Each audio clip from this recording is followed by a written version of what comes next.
रंगगंध कलासंघ व्यास यांच्या पूज्य पुरुषोत्तम दारव्हेकर मराठी साहित्य अभिवाचन स्पर्धेसाठी लिहिली गेलेली कथा ती आणि ती. लेखक संपदा ओम गांधी, दिग्दर्शक महेश जोशी, अभिवाचक अपर्णा कांबळे, सफला जोशी.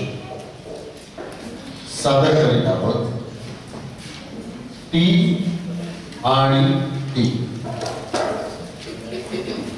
एखाद्या बाईच्या आयुष्यात क्रमाक्रमाने ज्या गोष्टी घडतात त्या सगळ्या गोष्टी माझ्या आयुष्यात घडत गेल्या. माझं लग्न झालं, मी एका चांगल्या घरात आले, मला मुलं झाली. पण मग माझं लग्न झालं नसतं तर मीही तिच्यासारखीच कुठेतरी एकटी राहत असते का? लग्न ही गोष्ट माणसाच्या आयुष्यात काय काय आणते हा प्रश्न जर सौम्य केला तर एका जिवंत माणसाची सोबत तर नक्कीच आणते. तिला कुणाची सोबत नाही. ती मला कुणाच्या तरी घराच्या खिडकीवर लोंबकाळणाऱ्या, बाबरलेल्या, घाबरलेल्या जीवताईसारखी वाटते. माझं हे वाटणं मला तिच्याजवळ कधी घेऊन गेलं ते माझं मलाच कळलं नाही. मला ती माझी वाटायला लागली. तिच्याशी मैत्री करावी, तिच्याशी बोलावं, निदान तिच्या एकटं राहण्याचं कारण तरी समजावं असं वाटायला लागलं. तिच्याविषयी खूप प्रश्न पडायला लागले.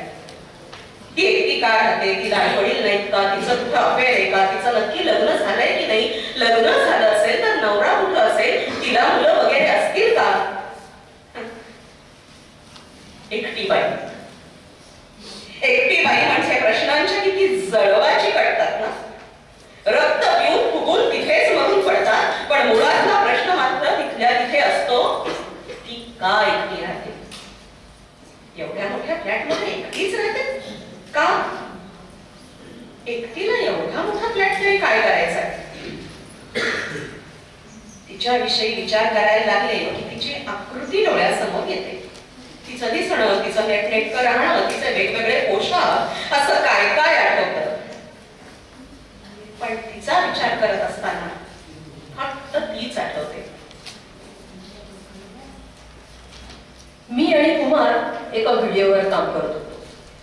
वेगवेगळे मतप्रवाह असलेल्या पुरातत्व शास्त्रज्ञांच्या मुलाखती घेऊन त्या सगळ्याची डॉक्युमेंटरी करायची.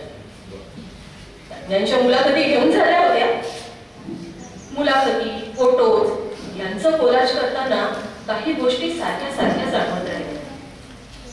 त्या म्हणजे माणसाचं एकत्र राहणं. एकाच घरात पाळलेल्या प्राण्यांसकट माणसं एकत्र राहायची. समूहानं शेती करायची, एकत्र अन्न शिजवायचं आणि एकत्रच खायचं असा सामूहिक कार्यक्रम असायचा. अगदी काही वर्ष मागं पाहिलं तरी आपल्याला दिसतं की एका कुटुंबात एका वेळी अगदी 30-40 माणसं सुद्धा असायची. कसे असतील त्यांचे व्यवहार? कशी असेल घर चालवायची पद्धत? मला तरी अशा राहणीमानाचं फार कौतुक आणि आश्चर्य दोन्ही वाटतं. कारण माझ्या लहानपणापासून मी 3 किंवा जास्तीत जास्त 4 लोकांच्या कुटुंबात राहिले. त्यापेक्षा जास्त माणसं असतील तर मला गर्दी वाटायला लागली. मला श्वास घ्यायला त्रास होतो. हा म्हणजे असं नाहीये की मला माणसं नको असतात, मी माणूस घडी आहे. पण जास्त वेळ आजूबाजूला कोलाहल मला माझे विचार करण्याची मोकळी ही गर्दी हिरावून घेते असं वाटतं. मनुष्य समूहाने राहणारा प्राणी आहे हे जगभरातल्या कित्येक पुराव्याने सिद्ध झालंय. पण हे असं जरी सिद्ध झालेलं असलं तरी आता ते पटणं कठीण वाटतं. सगळे मिळून एकच एक विचार कसा काय करू शकतात? प्रत्येकाला प्रत्येकाची मतं नव्हती का? बायका नोकरी का करतात? म्हणजे ज्यांना घरच्या परिस्थितीमुळे नोकरी करण्याशिवाय गत्यंतर नसतं त्यांची गोष्ट वेगळी. पण मला अशा बऱ्याच बायका माहितीये की ज्यांचे नवरे लाखोंनी पगार घेतात तरी त्या नोकरी करतात. त्यांना सुद्धा एका क्षणी असं जाणवत असेल का? नवऱ्याचं आपल्यावरचं प्रेम संपलं, मुलांना आपली गरज वाटेनाशी झाली की मग जगायचं कसं हा प्रश्न उरू नये म्हणून आधी स्वतःच्या जगण्याची तयारी केलेली बरी.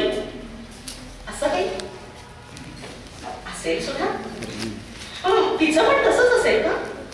मुलांना आई नको, नवऱ्याला बायको नको म्हणून ती येऊन वेगळी राहत असेल का? माझ्यावर अशी वेळ आली तर मी सुदीपला, राधाला, सिद्धांतला नकोशी झाले तर? बापरे, नुसत्या विचारानं माझ्या पायाखालची जमीन सरकली. नाही नाही, माझ्यावर अशी वेळ आलेली नाही आणि कदाचित येणारही नाही. पण मग ज्यांच्यावर अशी वेळ येते त्यांचं काय? त्या रडत उडत बसतात की तिच्यासारखं जगायला बाहेर पडतात? कुणास ठाऊक. खूप दूर आर्टिक मध्ये काही मनुष्य बसतात. हिवाळ्यासाठी हे लोक त्यांच्या इग्लू मध्ये अन्नाचा साठा करून ठेवतात. पण कधी हिवाळा लांबला, अन्न संपलं तर घरातली माणसं इतरांच्या न कळत रात्री कधीतरी घराबाहेर पडतात आणि अन्न शोधायला, जगायला निघून जातात म्हणे. घरातले इतर लोक त्यांचा शोधही घेत नाही. आपल्याकडे कसं काही गोष्टी चालता चालता पडतात आणि हरवून जातात, तर काही गोष्टी न वापरल्या गेल्यामुळं त्यांच्या ठेवलेल्या जागे सकट हरवून जातात. हे सगळं जाणवलं आणि त्या रात्री मी झोपूच शकले नाही. मी सुदीपला हे सगळं सांगितलं तर म्हणाला, असं बरेचदा म्हाताऱ्या माणसांच्या बाबतीत होतं, बसल्या ठिकाणी जागे सकट हरवून जाणार. त्याला म्हटलं, माझंही असंच होईल का रे? तर म्हणाला, तुझं असं काही होणार नाही, कारण ते आम्ही होऊच देणार नाही. ते ऐकलं आणि मी सुदीपला घट्ट मिठीच मारली. ती मिठी म्हणजे सगळं काही होती. म्हणजे धन्यवाद, तू जे म्हणालास त्यासाठी धन्यवाद. फार थोड्या वेळात योग्य ते योग्य वेळी म्हणालास त्यासाठी. आता सगळं स्वच्छ झालं होतं. पहिल्या पावसानंतर हवेतली धूळ जमिनीवर बसली की कसं स्वच्छ छान दिसतं. अगदी तसंच वाटलं. मी एकटी राहते आणि माझा अभ्यास माणसांच्या सामूहिक जगण्यावर सुरू होता. ही गोष्ट फारच रंजक होती. खूप भारावलेले दिवस होते ते. पूर्वीची माणसं, त्यांचं जनजीवन, त्यांची राहण्याची पद्धत, त्यांचे पत्रव्यवहार याचे सारखे विचार असायचे डोक्यात. मग घरी आले की माझं एकटं राहणं माझ्या संघावर यायचं. पुरातन काळातल्या सण उत्सवाची स्वप्न पडायची. मी त्याकडे असते तर कशी असते असं काहीतरी वाटायचं. मग कधीतरी त्या काळात कोणीतरी नकळत आपल्याला बघताय असं अचानक वाटायला लागलं. घरात अजून कोणीतरी आहे, आपल्या घरावर कोणाची तरी पाळत आहे असं वाटायचं. हा काय प्रकार आहे कळत नव्हता. ऑफिस मधून घरी येताना सोसायटीमध्ये शिरले की लगेच हे जाणवायचं. मी एकदा सोसायटीच्या चारही बाजूला फिरून बघून आले की ते वेगळं जाणवतंय का, तर काही वाटलं नाही. काही दिवस असेच गेले. मी कुमारला हे सांगितलं तर त्यालाही आश्चर्य वाटलं. एक दिवस उशिरा काम संपवून निघताना मी कुमारला म्हटलं, घरी जावंच वाटत नाही रे, कुणीतरी सतत माझ्याकडे बघतंय असं वाटतं. कुमार म्हणाला, असू दे कसं असेल तर, जे कोणी बघताय त्याला मनातल्या मनात सांग की बघा हवं तेवढं, मला काही फरक पडत नाही. मी हिंमत करून सोसायटीमध्ये शिरले. मनात म्हटलं, जे वेगळं काही जगतात त्यांच्याकडे जग बघत राहतं, बघा वाटतं तेवढं. खरंच फार खुश वाटलं. मी त्या तशा माझ्या वेगळ्या साडीविषयी खेळत राहिले. एकदा आम्ही तिथं जवळच्या मॉलमध्ये भटकत होतो तर सिद्धांत म्हणाला, आई ती बघ. मी बघितलं तर ती ट्रॉली घेऊन खरेदी करत फिरत होती. गहू, तांदूळ, किराणा सामान शिवाय बऱ्याच खायच्या वस्तू, 2-3 ड्रेसेसच्या पिशव्या, असं बरंच काही होतं ट्रॉलीत. माझ्या मनात आलंच, इतक्या गोष्टी एकट्या राहणाऱ्या माणसाला काय करायच्या? कदाचित कोणी पाहुणे येणार असते. एकटी राहत असते तरी कुठेतरी कुणीतरी नातेवाईक असतीलच ना. आता माझे आई बाबा गावात एकटे राहतात तरी किमान 5-10 माणसांचा स्वयंपाक करावा लागतो एका वेळेला. असेल तसंच तिचंही सोशल नेटवर्क.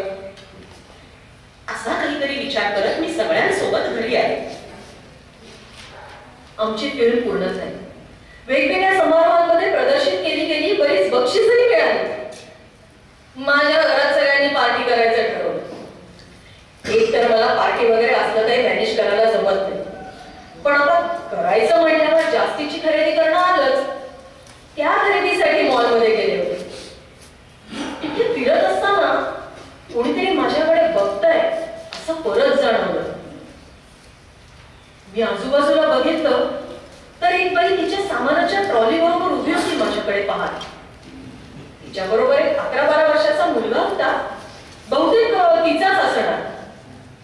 ती एकटक माझ्याकडे पाहत होती आणि तो मुलगा एकदा तिच्याकडे एकदा माझ्याकडे पाहत होता. मी तिला पाहिलं तशी ती साधी सरळ वाटली, बोचक आगाऊ नाही वाटली. लहान मुलं कशी चौकस असतात, त्यांना कसं फक्त जाणून घ्यायचं असतं ते काय आहे, तशी मला तिची नजर वाटली. काळजी करू नकोस, होईल सगळं नीट, असं सांगणारे भाव तिच्या डोळ्यात होते.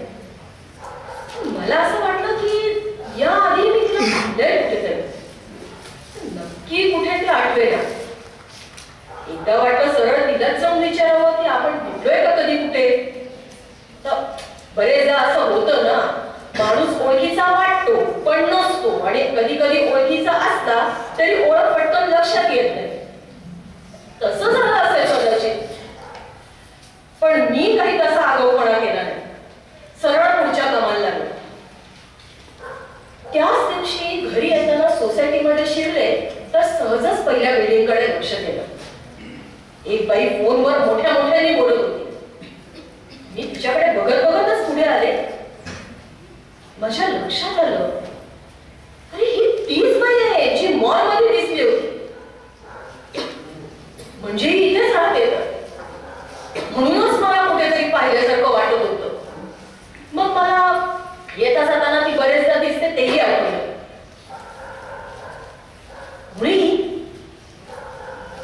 ही का बघते आपल्याकडे, हीच नसेल ना पाळत ठेवत आपल्यावर. सिंगल मदर असेल का आपल्या सोसायटीत? सिंगल मदर, मला या सोसायटीत असं कोणी राहतं हेही माहित नाहीये. म्हणजे मी माझ्या कामात इतकी बुडाले ना की आजूबाजूला काय चाललंय हेही मला माहित नाही. आपण उठल्यावर आपल्याला चहा मिळणारच आहे या निश्चिंततेत झोपलेलं माझं अख्खं कुटुंब हाच माझा सकाळचा पहिला श्वास असतो. तिला श्वास कोणासाठी घ्यायचा हाच प्रश्न पडलेला. म्हणजे मी असं काही म्हटलं की मी, माझा नवरा सुदीप, मुलं राधा, सिद्धांत, असं सगळं डोळ्यासमोर येतं. पण तिचं तसं नाही. मग तिचं तसं का नाही? काय चाललंय? माझं तिच्याविषयीचे दुःख आहे का तिची कीव करणं, का नुसतेच गुंतागुंतीचे विचार ज्याचा कुणाला काहीही उपयोग नाही? मग का करायचे असले विचार? काय चाललंय? मी का भिरभिरते तिच्या विचारानं? काय करू म्हणजे माझे प्रश्न सुटतील. तिला जाऊन भेटू, त्याला काय होईल? ओळख झाली की ती वाढवायची, मग मैत्री झाली की विचारायचे प्रश्न हळूहळू. पण यांना खरंच गुंता सुटेल का? कदाचित माझ्या प्रश्नांना उत्तरं मिळतील, पण नवीन अनेक गुंतागुंती तयार होणार नाही. कशावरून? हे सगळं फार होत आहे. तिच्या विषयीच्या गुंतागुंतीमुळे मला माझ्या आयुष्यात काहीही बदल घडवून घ्यायचा नाही. मला माझं घर आहे, नवरा आहे, मुलं आहे. माझ्यामुळं त्यांचं सुरळीत चाललेलं आयुष्य विस्कळीत झालेलं मला चालणार नाही. मग आता काय करायचं? तिचे विचार मनात आणायचे नाही. स्वतःला इतकं गुंतवून ठेवायचं की इतर दुसरा कुठलाच विचार करायला वेळच मिळणार नाही. मग म्हणून काय केलं तर पहिला योगा क्लास लावला. थोडं मन एकाग्र होतं म्हणे. शिवाय राधाची ट्युशन पण बंद केली. म्हणजे 2 तास योगा क्लास आणि 2 तास राधाचा अभ्यास. पण झालं उलटच. राधाची बुडबुड अधिकच वाढली. मला क्लासला जायचंय, टीचर छान शिकवते, तुला येतच नाही, असे रोज शेरे मिळायला लागले. आणि योगा क्लासमध्ये मन स्थिर होण्याच्या ऐवजी जास्तीत जास्त अस्थिर व्हायला लागले. मग काय, राधाला परत ट्युशनला घातलं आणि जरा सिद्धांतला हाताची धरली असं ठरवलं. तर तो म्हणतो कसा, माझा अभ्यास कोणी दुसरं कोणी घेतलेलं मला आवडत नाही. पण आई म्हणून थोडी सवलत द्यायला तयार झाला. त्याच्या ग्राफच्या प्रोजेक्टमध्ये त्यानं मला इन्व्हॉल्व करून घेतलं. मला अगदी धन्य झालं. मी आनंदानं त्याच्यासमोर पट्टी पेन्सिल घेऊन बसले. मला तो सांगायचा असं आणि इतकं का, मग मी तसंच करायचं. मला खूप छान वाटत होतं. सिद्धांतच्या चेहऱ्यावर पण एक वेगळं समाधान दिसत होतं. त्याचे प्रोजेक्ट त्याच्या टीचरला आवडले. थोड्याच दिवसात सिद्धार्थला त्याची आई त्याच्या मित्रासारखी वाटायला लागली. कधी कधी तर अरे यार काय तू पण असं वगैरे म्हणायचा. इतकी गंमत वाटायची. मग मी दोघांना माझ्या लहानपणीचे खेळ सांगितले. आम्ही घरात कितकर खेळलो, खेळताना पडलो, चिटिंग केली, रुसवे फुगवे झाले, खूप खूप धमाल केली. मुलांना आता अचानक मी केलेले सगळे पदार्थ आवडायला लागले. मुलं माझ्या अवतीभोवती राहायला लागली. राधाला आवडतात म्हणून लेटेस्ट फॅशनचे कपडे शिवून घेतले. एकदा ती शाळेतून आली तर मी नवीन ड्रेस घालून दरवाजा उघडला. तिला इतका आनंद झाला. आई आई तू किती छान दिसतेस असं म्हणून मला विलगली. माझ्या खूप बाब्या घेतल्या. मला तर माझं सगळं जगच बदलल्यासारखं वाटलं. कुठेही जिमला न जाता हलकं हलकं वाटायला लागलं. सुदीप तर एकदा म्हणालाही, अशी काय फुलपाखरासारखी इकडून तिकडे उठतेस, बस की जरा स्वस्थ. पण नाही, आता मला स्वस्थ बसायला वेळ नव्हता. आम्ही जीवनात खूप भटकलो. दर शनिवार रविवार कुठे कुठे फिरायला गेलो. त्याच गोष्टी परत बघितल्या. भरपूर शॉपिंग केली. पण मी हे सगळं का केलं? कारण माझी माणसं माझ्यापासून दुरावतायत हे समजलं म्हणून. एका आईला आणि एका बायकोला जगायला मुलांचा विश्वास आणि नवऱ्याचं प्रेम एवढीच कुंजी पाठीशी असते. आणि तीच जर गमावली तर त्या बाईनं जगायचं कसं? हळूहळू खरं तर मला हीच भीती वाटायला लागली. म्हणून मी माझ्या माणसांना माझ्या जवळ आणण्यासाठी हे सगळं केलं. सकाळचे 5:30 वाजले. नेहमी सारखाच एक दिवस उगवतोय. नेहमी सारखाच मी चहा पिते. अगदी नेहमी सारखाच हरिप्रसादजींचा ललित घरात घुमतोय. कधी यमनही असतो. ही वेळ अगदी संथपणे जात असते. ती तशी जावी असं मला वाटतं. कारण थोड्याच वेळात आजूबाजूचा कोलाहल अगदी बंद दारा खिडक्यांमधूनही तुमच्यापर्यंत येणार असतो. चहा पिता पिता उजाडायला लागतो. मी किचनची खिडकी उघडली. म्हणजे मला ती उघडावीच लागली. एक अतिशहाणे चिमणाबाई आहे. माझी खिडकी म्हणजे त्यांना त्यांच्या हक्काचं ठिकाण वाटतं. वाटणारच ना. माझ्या आधीपासूनच्या ते इथे रहिवासी आहेत. मी राहायला आले त्याच्या दुसऱ्या दिवशी सकाळी जेव्हा खिडकी उघडली तेव्हा या बाईसाहेब इथेच होत्या. पुढून समोरच्या तारेवर जाऊन बसल्या. थोड्या वेळाने परत आल्या. पहिल्या दिवशी मलाही काय करावं कळलं नाही. मग दुसऱ्या दिवशी थोडं पाणी आणि भिजलेले पोहे ठेवले. या मॅडम काय खुश. खिडकी जर वेळेत उघडली नाही तर ती इतकी अस्वस्थ होते. सारखी खिडकीवर नाचत राहते. जोर जोरात एवढेसे पंख फडफडावत राहते. मग मला खिडकी उघडावीच लागते. पण यामागे अचूक एक कारण आहे. ते म्हणजे तिचा कोणी मालक नाहीये. तिला इथे जा तिथे जा जाऊ नको असं सांगणारं कोणी नाहीये. ती मुक्त आहे. तिचं ते असं स्वयंपाकघराच्या खिडकीत येणं, हक्काने चिवचिवाट करणं हे मला ऊर्जा देऊन जातं. शिवाय हरिप्रसादजींच्या ललितने कुठेतरी पार लोकात नेलेलं असतं ते या बाईसाहेबांमुळे पुन्हा या लोकात येतं. मग फोन वाजायला लागतो. लँडलाईन आणि मोबाईल दोन्ही. येस, माझ्याकडे दोन्ही आहे. कारण मला आवडतो लँडलाईन. कॉलर आयडी नसलेला. मला ही अनिश्चितता उत्सुकता आवडते. सकाळचे फोन अर्थातच ऑफिसमधूनच असतात. दिवसातून एकदा तरी कुठेतरी जाताना आणि कुठून तरी येताना ती दिसते आणि चक्र सुरू होतात डोक्यात. घरातली कामं करता करता बॅक ऑफ द माइंड तिच्याविषयीचा गुंता वाढत चाललेला असतो. माझ्या सुरळीत जगण्यात करंगळीच्या नखाचा कोपरा उडून गेला की जो डंख उरतो ना, तो डंख म्हणजे ती असं झालंय. गुळगुळणारा डंख. या छोट्याशा जखमेचं कुणाला काही वाटत नसतं कारण घरातली कामं सुरळीत होत असतात. दुपारच्या शांत वातावरणात लांबून कुठून तरी ड्रिल मशीनचा जसा आवाज येत राहतो ना तसा आवाज सतत कुठून तरी माझ्या कानात वाजत राहतो. खरं तर ते तिच्याविषयीचेच विचार असतात. दिवसामागून दिवस चालले. आम्ही दोघी नेहमी एकमेकींसमोर येतो. थोडस मनातल्या मनात हसल्यासारखं करतो आणि जातो. पण मी म्हणते माझी तिच्याशी बोलायची हिंमत होत नाही किंवा माझा इगो वगैरे आड येतो असं म्हणूया ना. पण मग तिला सुद्धा असं वाटत नाही का ही बाई आपल्या कॉलनीत राहते तर ओळख काढूया म्हणून. म्हणजे ती सुद्धा काही कमी नाही. तर मी म्हणते तिला स्वतःहून पुढे यावंसं वाटत नसेल. पण एकटं राहणाऱ्या माणसानं थोडं नंतर नको का घ्यायला. आपण एकटे राहतो, कधी काही लागलं आजारपण आलं तर आजूबाजूचेच लोक मदत करणार ना. मग हा काढता किती दिवस ठेवायचा. पण छे ही पट्टी काही बोलायला तयार नाही. मी सुद्धा आता स्वतःहून ओळख काढणार नाही. ही बाई जर माझ्यावर असं लक्ष ठेवून असेल ना तर मात्र मला सेक्रेटरींना भेटावं लागेल. हा अजून तरी तिने तसा काही मला त्रास नाही दिला. ती नुसती बघते माझ्याकडे आणि कोणाची तक्रार करायला हे कारण पुरेसं नाहीये.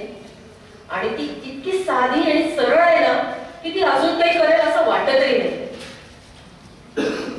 आणि ती सिंगल मदर नसेल तर काय, तर मग ती कोण आहे. नवरा मुलं असा सगळा परिवार असेल तर त्या सगळ्या व्यापातून तिला माझ्यावर लक्ष ठेवायला वेळ कसा काय मिळतोय. पण तिची नजर काहीतरी वेगळी आहे हे मात्र खरं. तिच्या डोळ्यात खूप प्रश्न आहेत असं वाटतं. अर्थात सगळ्यांना शेवटी मी एकटी का राहते हेच जाणून घ्यायचं असतं. म्हणजे यात काही सिक्रेट आहे असं नाही. पण का सांगायचं मी सगळ्यांना. आणि मी सांगत नाही म्हणून हे लोक स्वतःच काहीतरी अंदाज बांधत राहतात.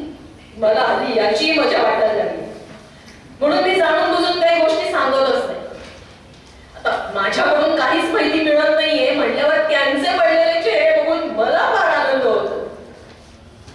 ही जरा विचित्रच आहे मान्य पण आहे. पण मला आमची ओळख झालेली हवी. तिला माझ्याविषयी जाणून घ्यायची उत्सुकता नसेल पण मला आहे. मग मी आता थोडं स्ट्रॅटेजिक वागायचं ठरवलं. हा म्हणजे स्वतःहून ओळख नाही काढायची पण तिला आपल्याशी जाणून बुजून बोलायला लावायचं. म्हणजे आपण असं वागायचं की ती स्वतःहून आपल्याशी बोलायला आली पाहिजे. मग सगळ्यात आधी मी तिचं लक्ष माझ्याकडे वेधून घ्यायचं ठरवलं. म्हणजे बाल्कनीत मी उभी असताना मला गेट मधून ती येताना दिसली की मी फोनवर बोलत असल्याचं नाटक केलं. उगीचच मोठ्या आवाजात हसत हसत बोलायला लागले. तिनं वरती पाहिलं पण मी लक्ष नाही असं दाखवलं. मी तिच्या जायच्या यायच्या वेळा लक्षात ठेवून त्याच वेळेस काहीतरी काम काढून खाली उतरायला लागले. हे सगळं सुरू असताना एक दिवस माझ्याकडे विशी होती. बऱ्याच बायका चांगल्या होत्या. तेव्हा तिच्या मजल्यावर राहणारी जेनी सुद्धा आली होती. बोलता बोलता मला कळलं की जेनी एका स्टॉक ब्रोकरकडे कामाला आहे. मग मी एक प्लॅन ठरवला. एकदा जेनीला रस्त्यात गाठलं आणि तिला सांगितलं की मला शेअर मार्केट शिकायचं आहे, मला खूप इंटरेस्ट आहे, तर तू मला ऑनलाईन ट्रेडिंग कसं करायचं शिकवशील का.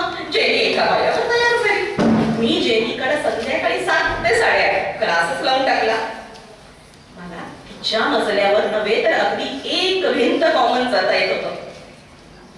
जेनी खूप मनापासून शिकवायची म्हणून मग मी पण ठरवलं ना की थोडं लक्ष द्यावं. मनात विचार आला की चांगलंच आहे ना, नवीन काहीतरी शिकता येतंय, याचा काहीतरी उपयोग होऊ शकतो, छान वाटतंय.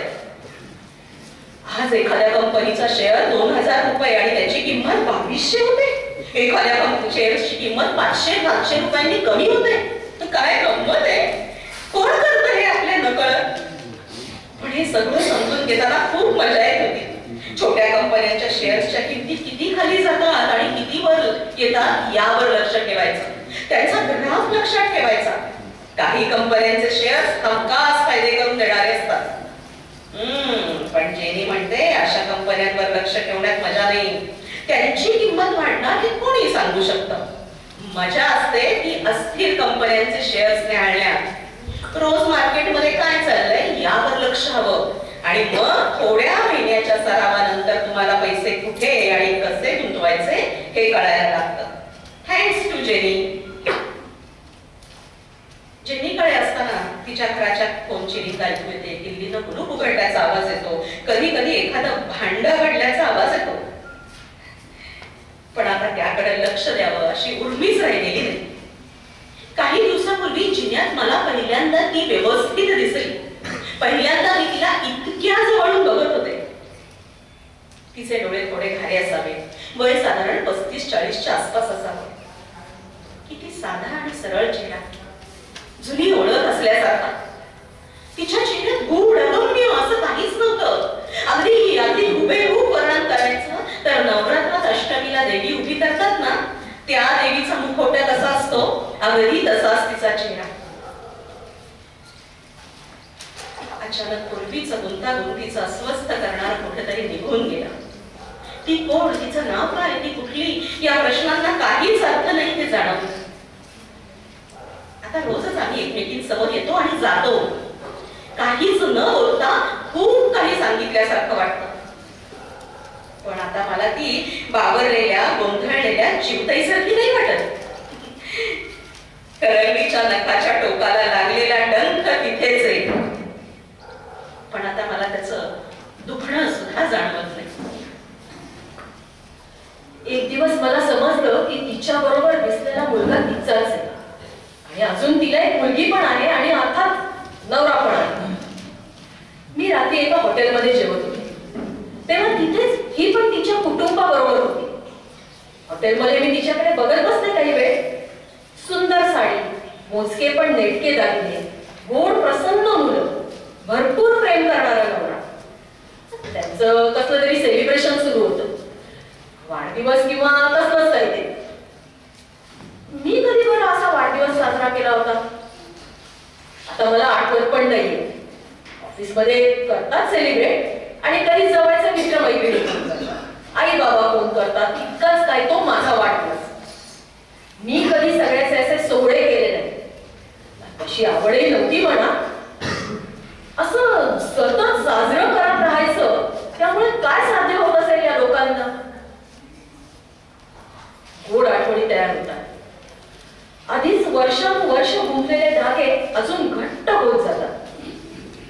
मी त्यावेळी तिथे होते आणि त्यांच्याकडे बघतही होते हे तिला समजलं नसेल होते. पण या घटनेमुळे झालं असं की तिचं माझ्यावर नजर ठेवणं, माझ्याकडे बघत राहणं हळूहळू माझ्या अंगवळणी पडली. कधी कुठे येता जाताना दिसली तर माझ्या चेहऱ्यावर हलकंसं हसू यायचं. तिच्या नजरेतले प्रश्न मला टोचे नसे झाले. ती तिच्या कुटुंबाबरोबर एकत्र राहते. अगदी मानवाच्या उत्क्रांतीच्या नियमानुसार तिचं जगणं आहे. ते तसंच असायला हवं ना, तरच नियम सिद्ध होतात. हो, आणि नियम सिद्ध होण्यासाठी एखादा अपवादही असावा लागतो. तो मी आहेच. हे सगळं मला जाणवलं आणि कसलं तरी कोडं सुटल्यासारखं झालं. हल्ली कधी कधी ती माझ्या बिल्डिंग मध्ये दिसते. पहिल्यांदा बिल्डिंग मध्ये दिसली तेव्हा ऑफिस मधून मी येत होते आणि ती बाहेर पडत होती. आपण नेहमी ज्या व्यक्तीचा विचार करत असतो ती व्यक्ती अचानक समोर आली तर आपल्याला काय करायचं सुचत नाही. तसं समजत आहे. आम्ही एकमेकींकडे काही क्षण फक्त बघितलं आणि आपापल्या वाटेने निघून गेलो. हेही चांगलंच आहे नाही का? नुसतं हसणं आणि एकमेकींच्या नुसत्या असण्याची दखल घेणं हे ठीकच आहे आणि खूप उभारी देणारही आहे. तू माझ्यासाठी काही करू नकोस, पण मी आहे याची जाणीव ठेव. हे शेवटी महत्वाचं आहे नाही का? धन्यवाद.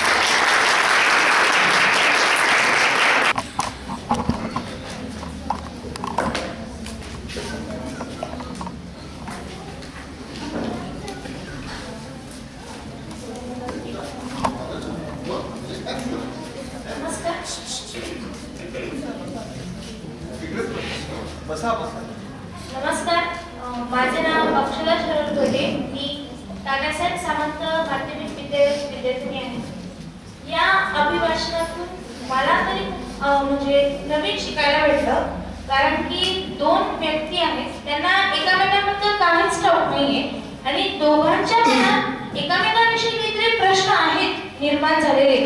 त्यांना दोघांना त्याचं प्रश्नाचं उत्तर शोधायचे आहे, पण कसे शोधायचे हे त्यांना माहित नाहीये आणि समोरच्या व्यक्तीशी बोलायचं पण नाही. आणि त्यांचे प्रश्न न होता पण सुटतायत.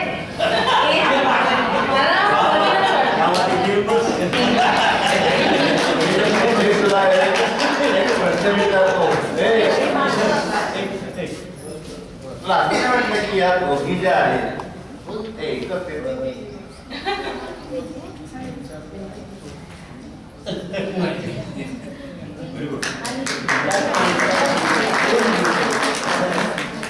सिम्बॉलिक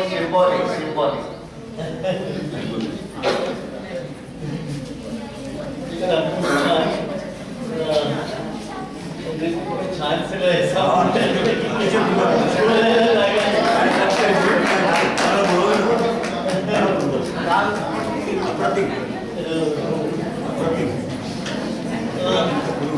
मला असं वाटतं महेश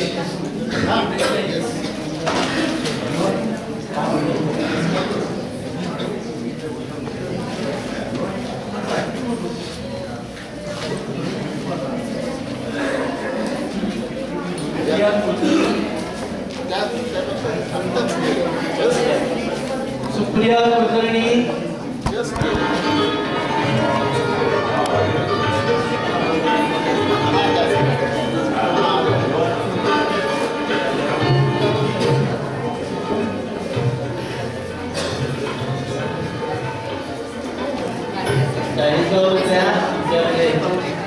मी सुरुवातीच्या काळात तेव्हा नाटक लिहिलं कथा लिहिल्या त्यावेळेला त्या टाईप करून द्यायच्या आणि तेव्हा येत नव्हतं आणि अतिशय रसिक व्यक्तिमत्व त्या रंगकर्मीच्या अगदी जवळचं व्यक्तिमत्व आहे आणि ही मंडळी त्यांच्या घरीच उतरलेली आहे त्यामुळे त्यांच्या हस्ते ते प्रमाणपत्र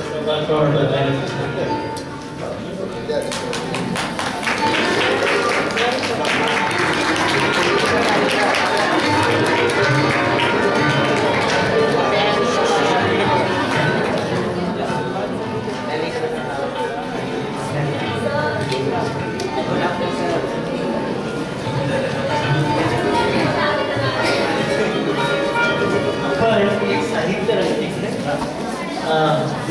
अर्थात तुम्हाला बहुतेक जणांना माहिती असेल महेश जोशी वेगवेगळ्या मालिकांमध्ये आणि अनेक वर्षांपासून रंगकर्मीशी रिलेटेड आहे तर आता आपलं जे साहित्य रंग हे काढतो त्याचं प्रकाशन आपण त्यांच्या हस्ते करूया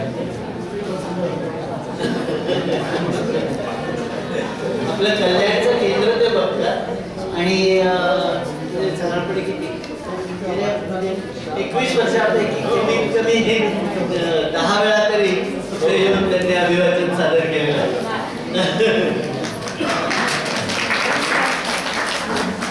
एकदा पहिलं बक्षीस घेतलेलं आहे एकदा दुसरं बैठी घेतलेलं आहे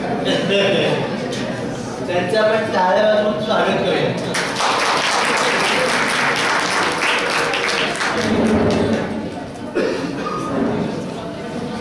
आपण हे साहित्य रंग नावाची पुस्तिका दरवेळेला परीक्षक मला सांगायला अभिमान वाटतो आपल्या स्पर्धेमध्ये दरवेळेला एकूण तरी सेलिब्रिटीज असतात त्यावेळेला योगेश केळकर होते भालेकर येऊन गेले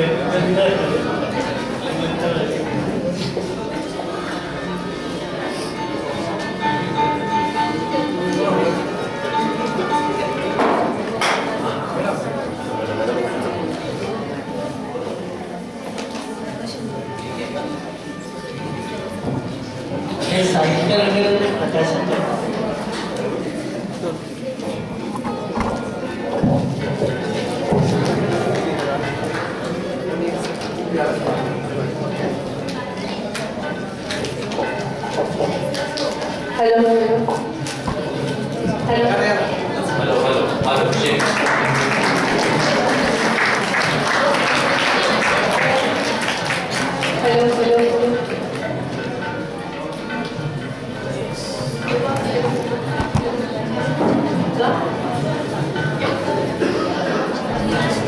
अकोल्याच्या सुभेदार तुम्ही 10 तारखेला निवडणूक असल्यासारख्याच आहेत ना